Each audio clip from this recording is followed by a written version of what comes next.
جو مقام، جو مرتبہ اللہ تبارک و تعالیٰ نے سیدنا سرکار غوث عالم رضی اللہ تعالیٰ عنہ کو دیا، وہ کسی اور اولیاء کو میسر نہیں آیا۔ میرے آقا صلی اللہ علیہ وسلم کے پیارے دیوانوں، سرکار غوث عالم رضی اللہ تعالیٰ عنہ خود فرماتے ہیں کہ مجھے اللہ رب العزت کی قسم، اللہ تبارک و تعالیٰ نے مجھے تمام مریدین کے نام میرے ہاتھ میں دے دیا، یعنی ایک کتاب کی شکل میں مجھے عطا کر دیا گیا۔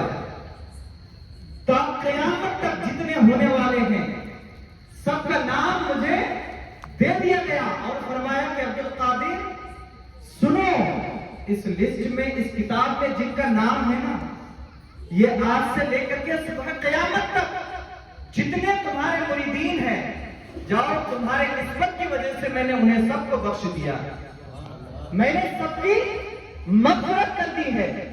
میرے آقا صلی اللہ علیہ وسلم کے پیارے دیوانوں، سرکار غوث عالم رضی اللہ تعالیٰ عنہ فرماتے ہیں کہ رب ذوالجلال کی قسم، اللہ تبارک و تعالیٰ جس طرح آسمان کو پیدا کیا زمین کے سائے کے لیے، اسی طرح میرا یہ ہاتھ میرے مریدین کے سائے کی طرح ہے، یعنی سارے مریدین کے سر کے اوپر ہے۔ اور سنو دنیا والوں، سن لو، میرا مرید اگر اچھا نہیں ہے میں تو اچھا ہوں نا، میرا مرید اگر طاقتور نہیں ہے تو میں تو ہوں نا، اور سنو میری یہ طاقت صبح قیامت تک میرے مریدین کی دستگیری کرتا رہے گا، اور جب تک میرے سارے مریدین جنت میں داخل نہیں ہو جائیں گے تب تک میں رب کی بارگاہ میں، یعنی میں جنت میں داخل نہیں ہوں گا۔ یہ سرکار غوث اعظم فرما رہے ہیں اپنے مریدوں کو بارے میں کہ جب تک میرے مریدین جنت میں داخل نہیں ہوں گے میں نہیں ہوں گا۔ میرے آقا صلی اللہ علیہ وسلم کے پیارے دیوانوں، مرتبہ دیکھنا چاہتے سرکار غوث اعظم کی؟ حضرت ابن عربی کا نام آپ نے سنا ہوگا، یہ سرکار غوث اعظم کی بارگاہ میں رہا کرتے تھے، یہ رہا کرتے تھے، تقریباً 17 سال تک سرکار غوث اعظم کی خدمت میں رہے۔ ایک دن حضرت ابن عربی جو ہیں تھوڑا مرجھائے ہوئے ہیں، تھوڑا ایسے ہی سکون بنا کر کے بیٹھے ہیں۔ سرکار غوث اعظم پوچھتے ہیں، اے ابن عربی آخر بات کیا ہے؟ آپ خاموش ہیں، آپ کا تھوڑا چہرہ لگ نہیں رہا ہے، آپ خوش ہیں؟ تو ابن عربی کہتے ہیں کہ نہیں میں خوش ہوں، اگر کوئی بات نہیں ہے۔ سرکار غوث اعظم فرماتے ہیں کہ لیکن آپ کے چہرے سے یہ ظاہر ہوتا ہے کہ آپ خوش نہیں ہیں، آپ کو کچھ دقت ہے، پریشانی ہے۔ تو حضرت ابن عربی کہتے ہیں کہ حضور یہ میں افسوس رہ گیا میرے لیے کہ میں باپ نہیں بن سکا، یعنی میری کوئی اولاد نہیں ہوئی، اس لیے مجھے تھوڑی بہت افسوس ہوئی۔ میں جب گزرتا ہوں، بچے جب کھیلتے ہیں تو مجھے یہ کمی محسوس ہوتی ہے کہ کاش میرے بھی اولاد ہوتے تو وہ بھی کھیلتے، وہ بھی ہوتے، مجھے اچھا لگتا۔ لیکن ابن عربی جو ہی یہ کہتے ہیں تو سیدنا سرکار غوث اعظم ان کو اپنے پشت سے ملاتے ہیں اور کہتے ہیں کہ اے خالق کائنات، جو میرے پشت میں میرا بیٹا ہے اس کو ان کے پشت میں منتقل فرما دے۔ اب ہوتا یوں ہے کہ اب ابن عربی کے گھر میں لڑکا پیدا ہوتا ہے اور اس کا نام محی الدین رکھا جاتا ہے۔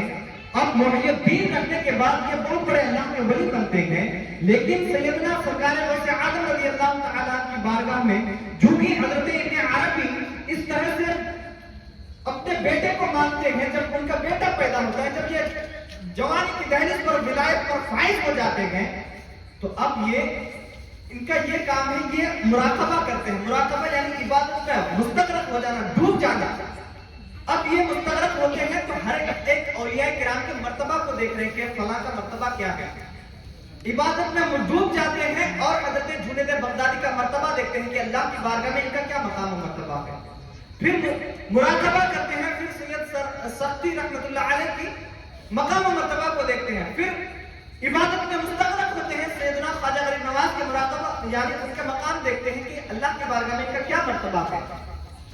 اس کے بعد جب سیدنا سرکار غوث اعظم رضی اللہ تعالیٰ کی مقام و مرتبہ دیکھنا چاہتا ہے، مراقبہ کرتا ہے، کچھ نظر نہیں آتا، بار بار مراقبہ کر رہے ہیں، کچھ نہیں نظر آتا، ایک بار نہیں، دو بار نہیں، تقریباً 70 مرتبہ مراقبہ کرتے ہیں، لیکن سرکار غوث اعظم کی شان نظر نہیں آ رہی۔ میرے آقا صلی اللہ علیہ وسلم کے پیارے کرو. اب محی الدین ابن عربی تھوڑے پریشان ہو جاتے ہیں. ہونے کے بعد ان کی آنکھ لگ جاتی ہے. جو ہی آنکھ لگتی ہے سرکار غوث اعظم رضی اللہ تعالیٰ عنہ خواب میں آتے ہیں اور آنے کے بعد عرض کرتے ہیں اے محی الدین ابن عربی تم میرے مقام مرتبے کو دیکھ نہیں سکتے.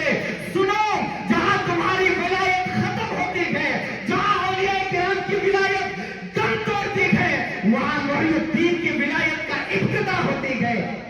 وہاں سے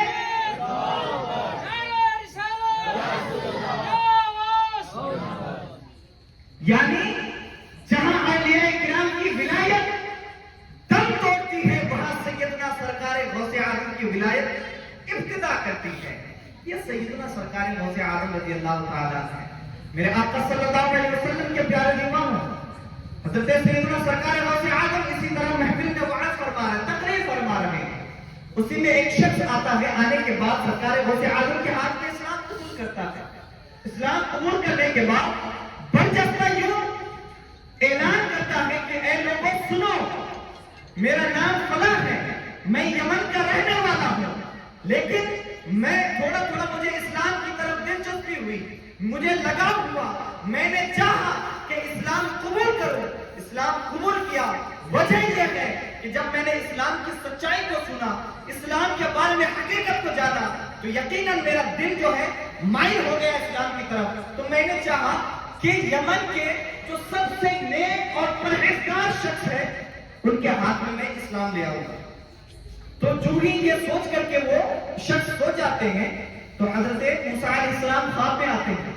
آنے کے بعد اس شخص سے کہتے ہیں کہ اے شخص سنو, ابھی تم یہاں سے بغداد چلے جاؤ, اور بغداد میں ایک عبد القادر جیلانی نام سے مشہور ایک بزرگ ہے, ان کے ہاتھ میں ہاتھ دے کر اسلام قبول کر لو. اس لیے کہ میں دیکھ رہا ہوں اس سمے پورے روئے زمین پر سرکار غوث اعظم رضی اللہ تعالیٰ عنہ کے سے بہترین کوئی نہیں ہے. یعنی سرکار غوث اعظم رضی اللہ تعالیٰ عنہ کا مقام و مرتبہ آپ دیکھیے رب کی بارگاہ میں. اولیاء کرام کے وہ تو سردار ہے ہی ہیں, لیکن سیدنا سرکار غوث اعظم رضی اللہ تعالیٰ عنہ کے پیارے دیوانوں, یہ بڑے خوش نصیبی اور فیروز بختی ہے کہ آپ نے ایسی محفلیں سجائی. کیونکہ سرکار غوث اعظم رضی اللہ تعالیٰ عنہ فرماتے ہیں کہ میرا مرید میں اگر نہ چاہوں تو میرا نام بھی نہیں لے سکتا. تو یہ خوش نصیب ہے جو سرکار غوث اعظم رضی اللہ تعالیٰ عنہ کی محفل سجائے ہیں, اور یہ سارے اولیاء کرام کے سردار ہیں. میرے آقا صلی اللہ علیہ وسلم کے پیارے دیوانوں, سیدنا سرکار غوث اعظم رضی اللہ تعالیٰ عنہ ہیں. یہ ایک مرتبہ ہوتا یوں ہے کہ حضرت خواجہ خضر ایک بزرگ ہے, اللہ کے ولی ہیں, ان کا کام ہے کہ اولیاء کرام کی ڈیوٹی لگاتے ہیں یہ کہ کون سے بزرگ کو کہاں بھیجنا ہے, کہاں کون سے قطب کو بھیجنا ہے, کہاں کس کی کہاں ٹرانسپورٹ کرنا ہے, کس کو کون سی جگہ بھیجنا ہے, یہ ان کے کام ہے. یہ حضرت خواجہ خضر جو ہے نا, اس طرح سب کا ڈیوٹی لگانے کے بعد ایک دن اس دنیا کو چھوڑ کر کے عالم ناسوت سے نکل کر عالم لاہوت, عالم جبروت کی طرف نکل سکے. یعنی جو ہم اس دنیا میں رہتے ہیں نا, یہ دنیا کو کیا بولتے ہیں, عالم ناسوتی. اس دنیا میں رہتے ہیں, اس دنیا سے آپ نکل جائیں گے تو عالم لاہوت, عالم جبروت اور کئی عالم ہیں. تو اس عالم میں چلے گئے, جانے کے بعد دیکھتے ہیں کہ ایک شخص چادر اڑے سوئے ہوئے ہیں. حضرت خواجہ خضر دیکھ کر کے بعد وہ سمجھ جاتے ہیں کہ یہ اللہ کا ولی ہی ہوگا کوئی. حضرت خواجہ خضر جو ہی قریب جاتے ہیں اور کہنے کا بات کہتے ہیں کہ اے شخص اڑ جا, سو کیوں رہا ہے, جاؤ اپنے مقام و مرتبے کو اور بڑا کرو. اگر ولی ہو تو قطب بن جاؤ, قطب ہو تو ابدال بن جاؤ, اور اللہ کی بارگاہ میں اور مقام حاصل کرو. تو جو ہی اس طرح سے حضرت خواجہ خضر کہتے ہیں نا, تو غیب سے آواز آتی ہے, اے خواجہ خضر ذرا سنبھل کے, اے خواجہ خضر ذرا سنبھل کے. جو ہی اس طرح سے جواب آتی ہے تو حضرت خواجہ خضر کہتے ہیں کہ اے خالق کائنات, آخر یہ کون ہے جس کے بارے میں فرمایا جا رہا ہے کہ ذرا سنبھل کر کے, یعنی ذرا سنبھل کر کے آؤ. تو رب کی طرف سے آواز آتی ہے کہ اے خواجہ خضر سنو, جس سے تو محبت کرتا ہے نا وہ میں ہوں, جس سے تو محبت کرتا ہے وہ میں ہوں, اور میں جس سے محبت کرتا ہوں وہ یہ ہے, اور اس کا نام عبد القادر اس کا نام عبد القادر جیلانی ہے۔ میرے آقا صلی اللہ علیہ وسلم کے پیارے دیوانوں، یعنی یہ شان ہے سرکار غوث اعظم رضی اللہ تعالیٰ عنہ کی۔ اس لیے بہت خوش نصیبی کی بات ہے کہ ہم سرکار غوث اعظم رضی اللہ تعالیٰ عنہ کی محفل سجا رہے ہیں، ان کے نام سے نیاز فاتحہ ہم کر رہے ہیں۔ رب قدیر کی بارگاہ میں دعا ہے کہ بالخصوص ہم سب کو اسی طرح سے اور محفل میلاد کرنے کی توفیق عطا فرمائے، اور بالخصوص سرکار غوث اعظم رضی اللہ تعالیٰ کا فیضان ہمیں نصیب عطا فرمائے، ان کے فیوض و برکات سے ہم سب کو مالا مال عطا فرمائے، اور بالخصوص ہم سب کو سچا پکا ان کے مریدین میں شامل فرمائے، اور خاص کر سرکار غوث اعظم رضی اللہ تعالیٰ کے فیوض و برکات سے صاحب خانہ ہم سب کو مالا مال عطا فرمائے۔ وما علینا الا البلاغ۔ السلام علیکم۔